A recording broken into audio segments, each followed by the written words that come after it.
Hi, good day. My name is Glenn Robertson, and I am one of the founders of the African Musicians Trust, which was founded in 2013.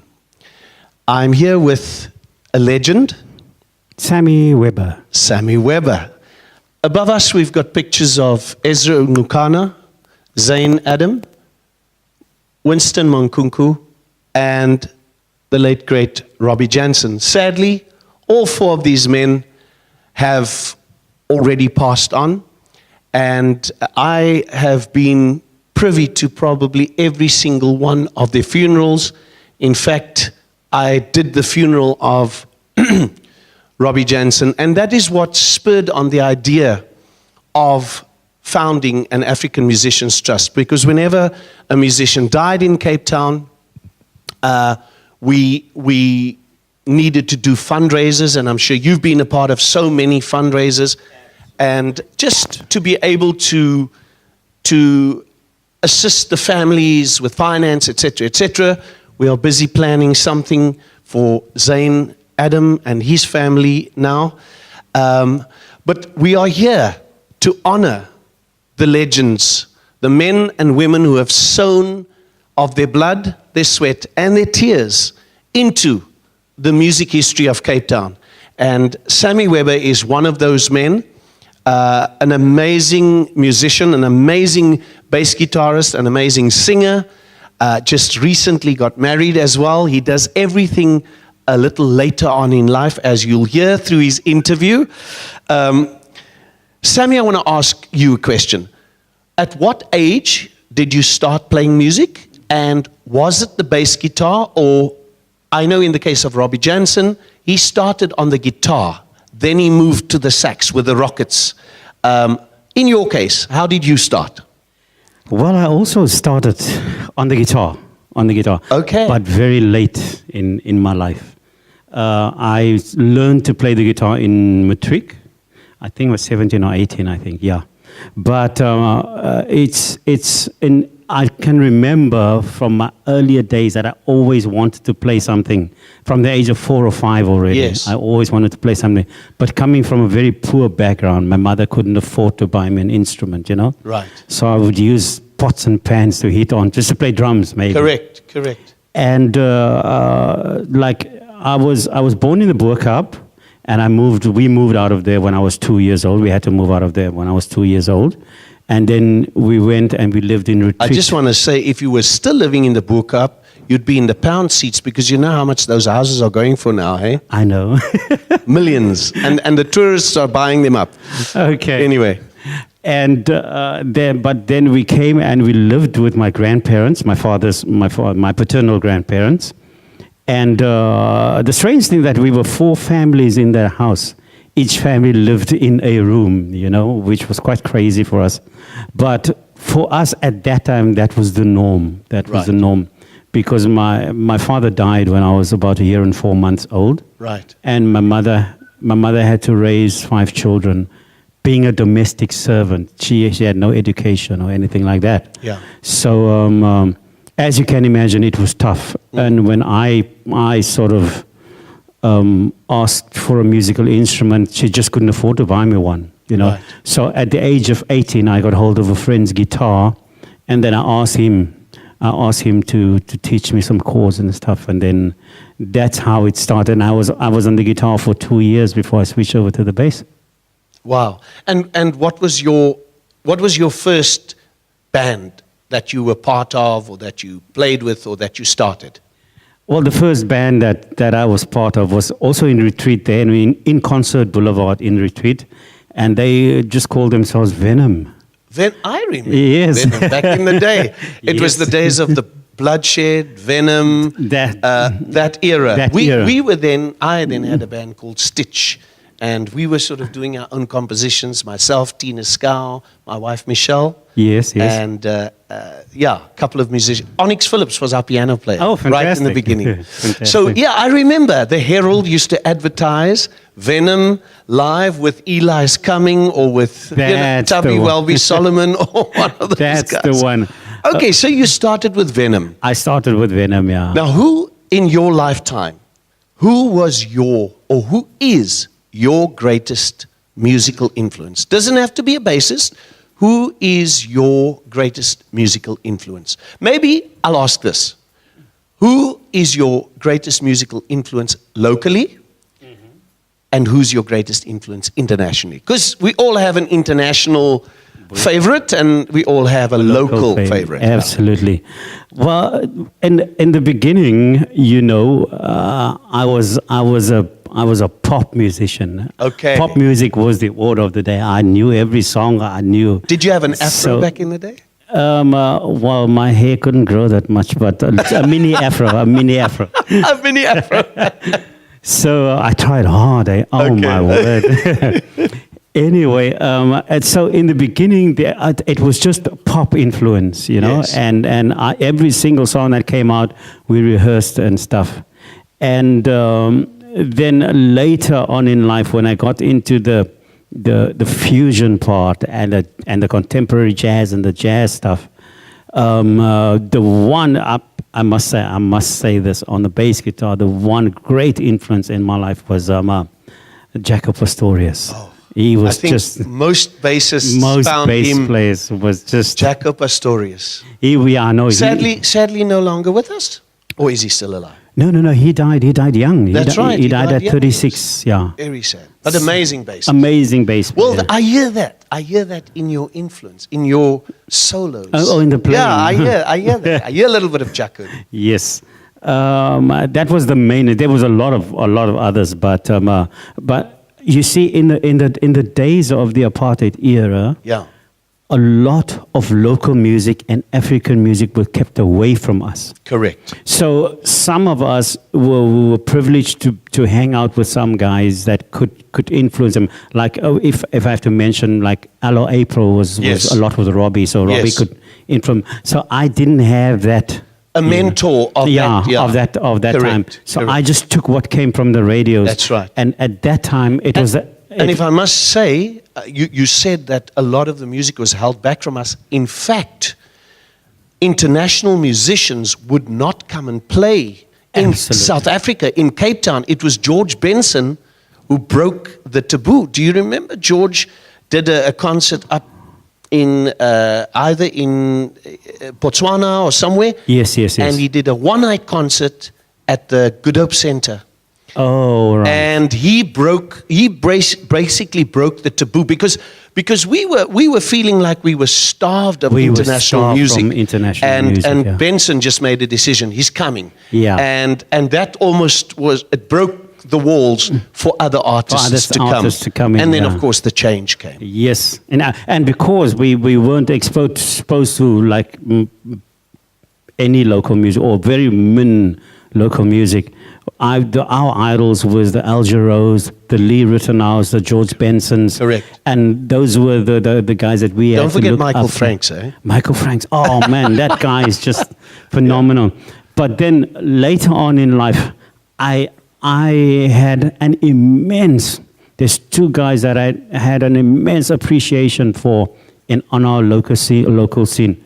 And that was, number one was Robbie Jansen, because we spoke a lot when we got together. Yes. He was very instrumental in me doing the local stuff. And then also Errol Dyers. Of course. He was also, we're still very good friends. I mean, Errol's still with us, thank the Lord. Yeah. So those two guys are the guys that I really look up to. There's a lot of others. Yes. But those two stand out for me. Wonderful. Well, that's fantastic. Yeah. I'd like to ask you about a defining moment, or shall I say, a redefining moment in your career. Let me put it this way. What made Sammy Weber decide to record? What was that defining moment, or a redefining moment maybe for you in your life, in your career? Because, look, you started with Venom. Who are the other bands that you played with? Venom? I played with, there was a band called, after Venom, there was a band called Puzzle People. And then I moved over to the Bloodshed. And then there was a band called Fun Time, which I Fun stayed Time. very long with. Right. And then I had a duo very long for 11 years called U-Turn. Myself and Tony, you know Tony? Yes, I with remember. a falsetto. And you still bring Tony along to gigs. Yes, yes. To expose. And Tony's on crutches. He's on and crutches. He's disabled, yeah. That's right. He's disabled. And that always just breaks my heart about you. You are. It's not just about Sammy Weber. Sammy Weber's always got someone that he brings along and he profiles. Absolutely. Be it the singer or a young Lyle Seister. Yes, I mean, yes. you introduced Lyle Seister to us. Yeah, Absolutely. Absolutely. And then also with that, I also managed the Steenberg High School band for a little That's while. right. That's Yeah, right. that was my project for about 2.5 years until my sight completely went, and then I couldn't drive anymore. Okay, we haven't come to that yet, but Yeah. but let's a defining moment. What made Sammy Weber decide? And you haven't said VJR. I mean, VJR Oh yes, VJR. is still an ongoing still an ongoing project. after 23 years. Yeah. After 23 years, Yes. what an amazing band. Again, I see VJR as a Pacific Express who were way ahead of their time. Yes. Their music, their style, they sound like a mixture of Spyro Gyra, Yellow Jackets. They've got an amazing, eclectic, jazzy, funky fusion sound. You, Absolutely. Ian Smith, Frank Paco, and Andrew Ford. Yeah. What an amazing, I mean, really amazing. I had the honor of playing with you guys at a big concert at His People, and just... It's on YouTube. It's on YouTube, that's Yes. right. And it was amazing, and that bass solo of yours is there. In fact, we've got the whole DVD. We've just never, ever decided, are we going to turn it into a DVD? Okay, all right. You know how busy Ian Smith is. I know. But what was the defining moment for Sammy Weber? What Yeah. made Sammy Weber decide, You I'm see- going to record. I'm going to do something with my music. Yeah. You see, Glenn, music, I think music has always been in my veins, you know? Yeah. And in the time that I played with Tony with U-Turn, at the end of that era, that's the time that I started with VJR. But now, with VJR, you know, like all of the things that you explained now, this is exactly how they are. Yes. And in about two years or so, it's been 23 years now, but 2 years about into it, I sort of told myself, no man, I'm going to, there's something that I must do in the music industry as well, to immortalize myself. I must leave behind a legacy of something that I can do. But at that time already there was compositions and things swirling around in my mind. In your mind, yeah. And then I thought, when we've done the VJR album, I'm going to start on my own album. Wonderful. You know, and my own album was going to be, I told myself already, I'm not going to record anybody's music but Sammy Weber's music. Wonderful. So my first album is 13 tracks of just me. What's the name of that album? It's Happy to Be... Happy to Be. ... ... Okay.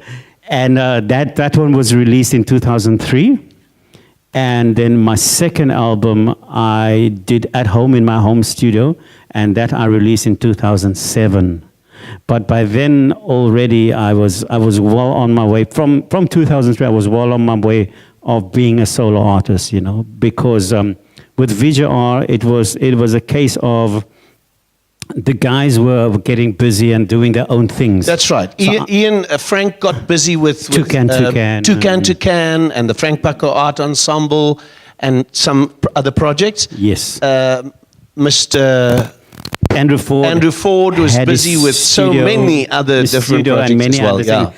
Ian did his own thing, and then I thought, okay, this is going to be me as well. And that was the start of Sammy Weber as a brand, you know. Wonderful. And the brand, I must say, has been doing very well. Fantastic. Yeah. And your second album is released, and that's called?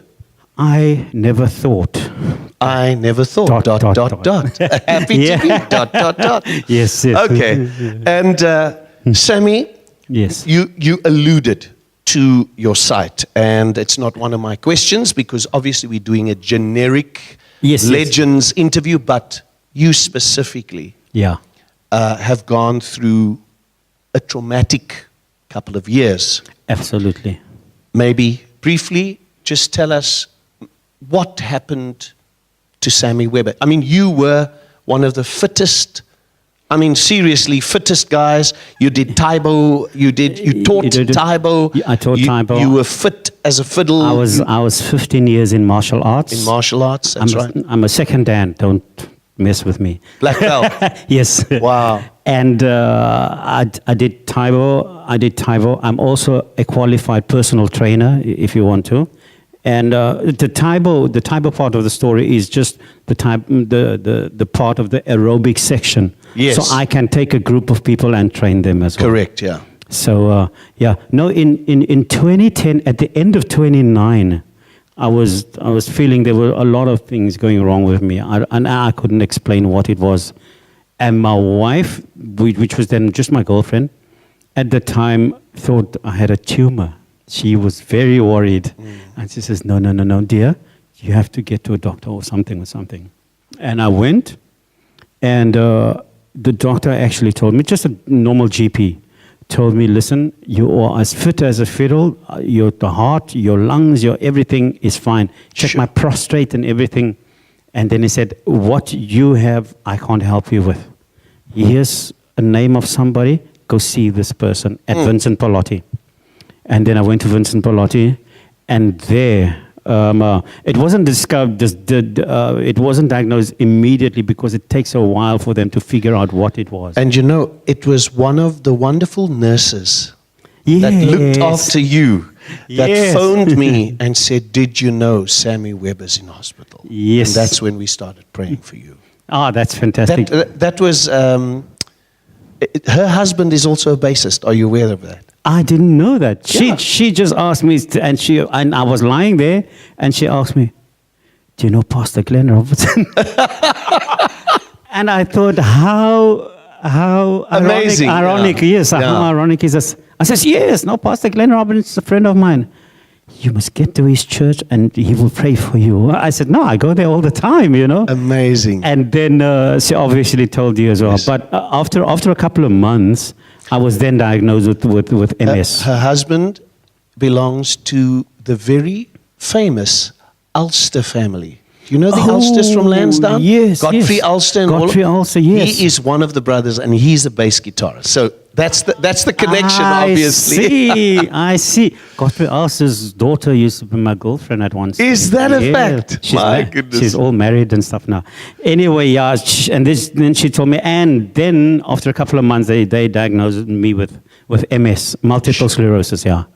And then from there on, it was just, I didn't know how to handle it. A roller coaster. It was a roller coaster. It was a roller coaster. The first 2 to 3 years of it was a roller coaster, yes. And Sammy, you shared testimony here at Kaleidoscope Absolutely. of how you lost all your coordination. How you would play something and you would forget and your fingers wouldn't do what your mind was telling it. Absolutely. And you've come. I've full come circle. back. I've come full circle. I mean, I've heard you play. You're playing as good, if not better, than before. Absolutely, and you know that this was the thing that really baffled me because at the time that I was diagnosed, I wasn't saved as such. I wasn't a Christian. Yeah, I was a Christian, but not reborn Christian. That's right.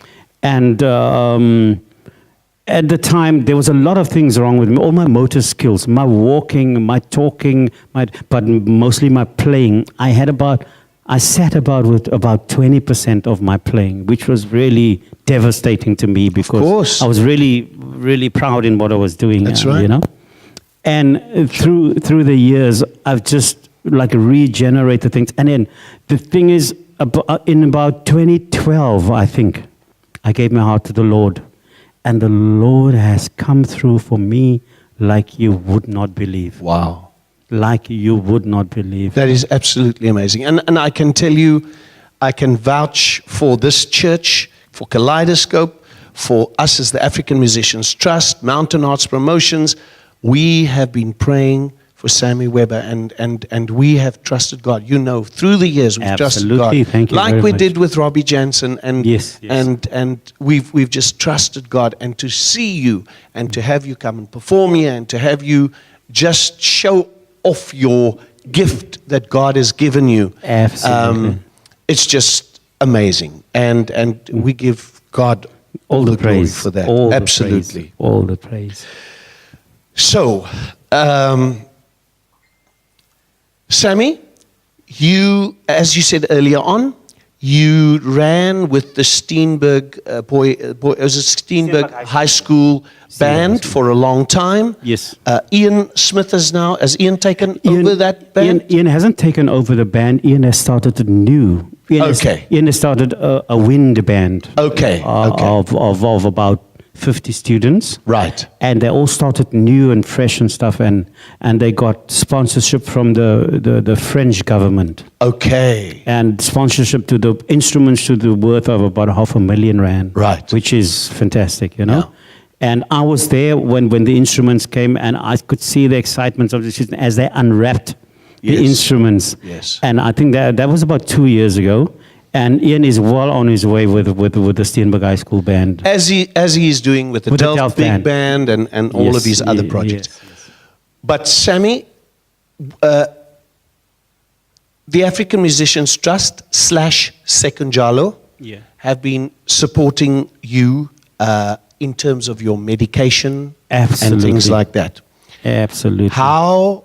How do you, as a musical legend, as an older man, as a father, how do you see yourself giving back to Cape Town and to the gifts and to the talents and everything through the African Musicians Trust? I know there are many ways, but just from your heart, how do you see that? Yeah, first of all, Glenn, I would just like to say absolute thanks to the African Musicians Trust for securing a little bit of a help from Sekunjalo, because I had nothing, I had no hand in that. It was all the African Musician Trust that did it. Thank you very much. And then thanks to Sekunjalo as well. They're still paying my medical, well, not my medical bills, but they are giving me a sort of amount every single month to get my medication. That's right. But for me to give back is, first of all, like I did with the Steenberg High School band, that was me giving back, because that was totally voluntary for me. Yeah. It wasn't, they didn't pay me anything. After about a year, they said, okay, Sammy, can we at least give you petrol money and stuff? Right. And I said, okay, that's fine. Right. But you don't have to pay me for my time. You don't have to pay me for my efforts. I'm doing this completely. You're paying back to your community. Yes, because I was a student at Steenberg High School. That's right. Understand? So that is my way of giving back.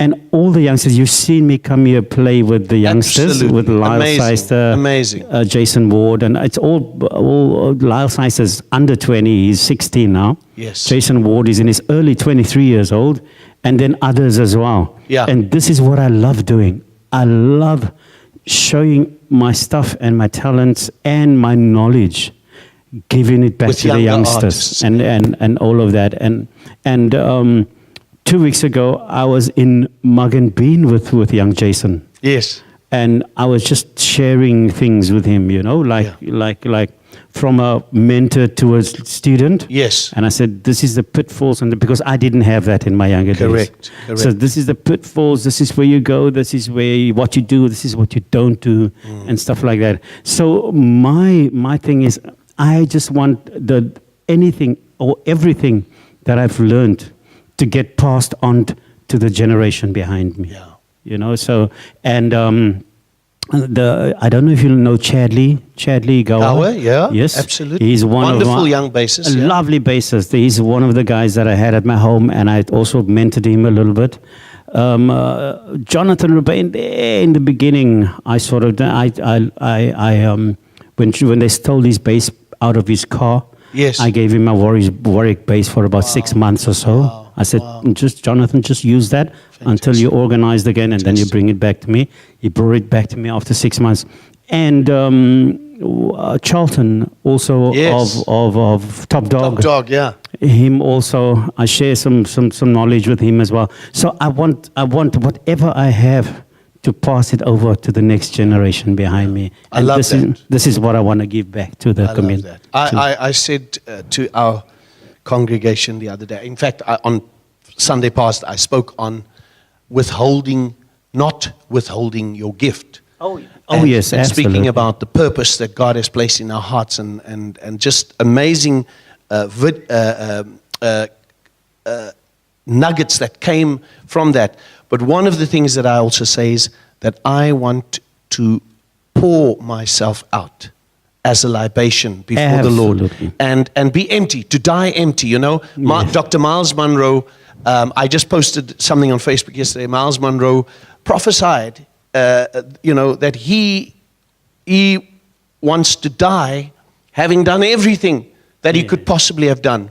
Absolutely. And he got on a flight and the plane crashed and he died, But he often speaks about the graveyard being full of untapped energy, yes, untapped musicians, untapped books, untapped stories, untapped business. Yeah. And so we have got a gift that God has given us and we have to use it to His glory. We have to use it to His glory and then pass it on. That's right. When we have to leave, My last question to you, Sammy. Okay. What are your plans? We forgot to say, I think you did mention it, you got married to the girl of your dreams. Absolutely. She's a pastor's daughter. And you're a pastor's son, or your uncle is a pastor as well. He was in Cape Town now. Oh, is it? He left on Monday morning, yeah. I would have loved to have met him. But No, because you've spoken so much of him, Yes, yeah. He was like a mentor to you. He was a mentor to me. He was, unfortunately, he moved to Johannesburg early in his life, him and his wife. And but the strange, nice thing about it is that he's 77 now. Yes. He didn't have children of his own. Wow. You see, the fault was with him, not his wife. Yes. They didn't have no children at all. So he treated me very well as his godson. As his godson. Because he was my godfather when my father died. Yeah, and he treated me very well over the years, and always nuggets of wisdom. Always, throughout the years, up till now, nuggets of wisdom when it comes. So I'm very grateful to him. Yeah. You have a son, Marlon? Yes. And you just recently got married to the girl of your dreams, who sings with you. Absolutely. You do music together. So what are the Webbers' plans for the future? Okay. The Weber's plans, one thing that I realized is that with this illness, which was a wake-up call, is that I'm just going to live my life. I'm going to enjoy every day as it is my last day. Your last day, yeah. I will live it serving the Lord. Yeah. I will live it giving it my all, and but our plans is no babies yet. No what? No babies yet. No babies.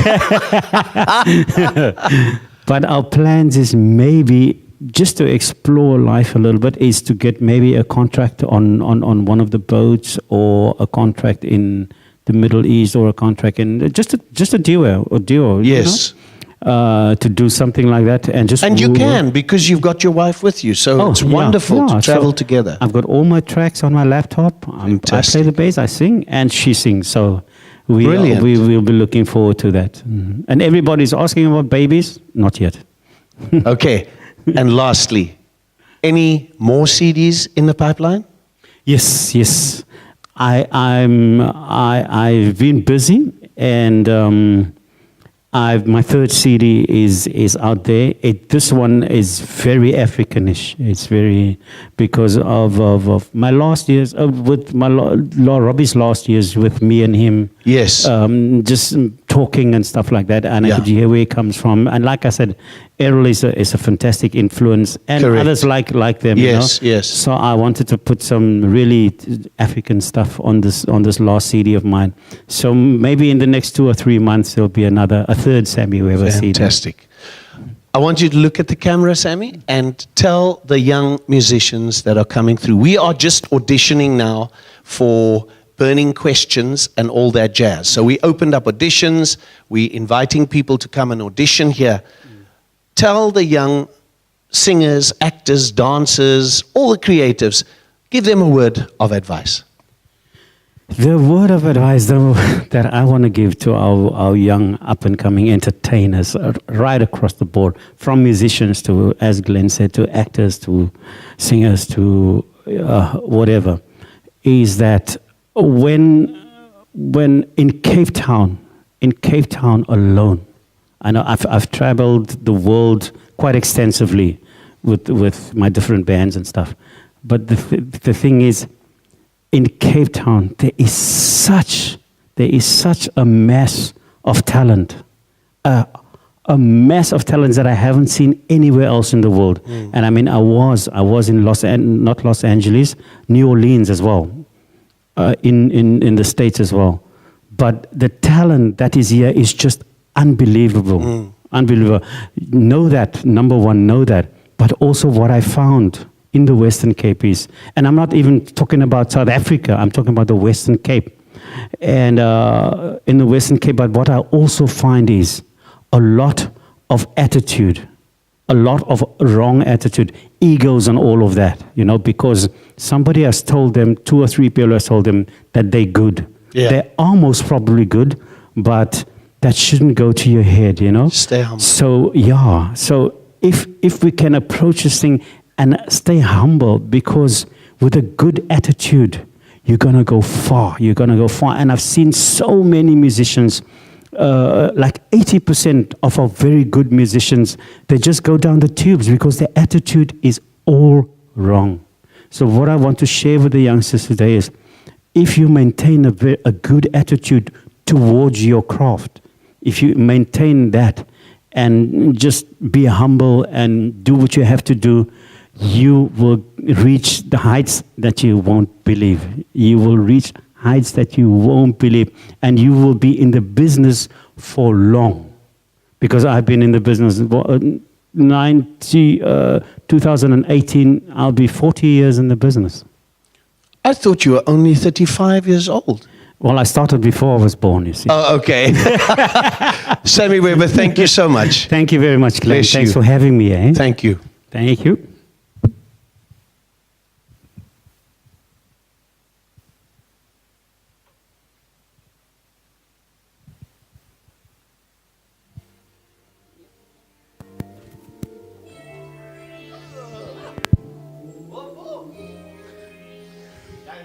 Hey.